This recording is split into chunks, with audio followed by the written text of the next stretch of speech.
সুনামগঞ্জের টাঙ্গুয়ার হাওর অপূর্ব প্রাকৃতিক সৌন্দর্যের এক আধার। এই বর্ষা মৌসুমে সেখানে থই থই করছে জল, যা হৃদয়ে দোলা দেয়। হাওরের পাশেই আবার মেঘালয়ের পাহাড়, নীল আকাশ আর হাওরের স্বচ্ছ জল যেন কোনো নিখুঁত শিল্পীর রং তুলিতে আঁকা এক দৃশ্যপট।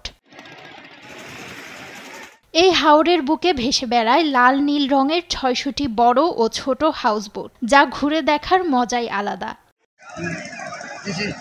হাওরের এই রূপ, বিশাল জলরাশি, মন শীতল করে দেয়া বাতাস ঈদ আনন্দে নতুন মাত্রা যুক্ত করেছে পর্যটকদের কাছে। শুক্রবার হাওরের ঢেউয়ে ভেসে বেড়াতে দেখা গেছে অনেক পর্যটককে। প্রতি বছরই বিভিন্ন জায়গায় যায়, কিন্তু এবার প্রথম এখানে আসলাম। টাঙ্গুয়ার হাওরের বিষয়টা অনেক সুন্দর লাগতেছে, পরিবেশ অনেক সুন্দর আছে, এখানে যে ভারতের হিমালয় পাহাড় দেখা যাচ্ছে।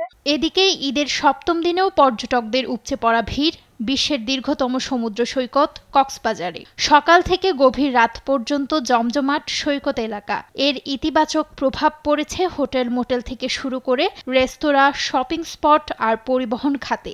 চাঙ্গা হয়ে উঠেছে কক্সবাজারের সামগ্রিক পর্যটন শিল্প।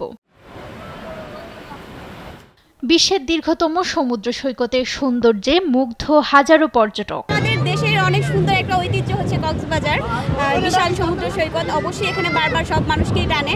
তো আমার এই জন্য এই সমুদ্র সৈকতটা দেখার জন্য বারবার এই কক্সবাজার আসে। বাংলাদেশের বিভিন্ন প্রান্ত থেকে বিশ্বের সর্ববৃহৎ সমুদ্র সৈকত কক্সবাজারে অনেক পর্যটকদের ভিড় হয়েছে। আমরাও আসলাম গতকাল রাত্রে। আমরা এসে আমাদের অনেক ভালো লাগতেছে। আমার বাবার হচ্ছে আরিশ ইব্রাহিম, ওর এটা দ্বিতীয়বার আসা, 3 মাস বয়সে ওকে আরেকবার নিয়ে আসছি। তো আসি সমুদ্রে, আমরা ওর সমুদ্রের মতো বিশালতার মতো মনটাও যেন ওরকম সুন্দর হয় থাকে, সেজন্য আসলে ভালো লাগছে। প্রকৃতির অপার সৌন্দর্য উপভোগের পাশাপাশি পরিবেশ ঠিক রাখতে সবাইকে সচেতন থাকার আহ্বান সংশ্লিষ্টদের। নুসরাত শোভা, নিউজ ডেস্ক, দেশ টিভি।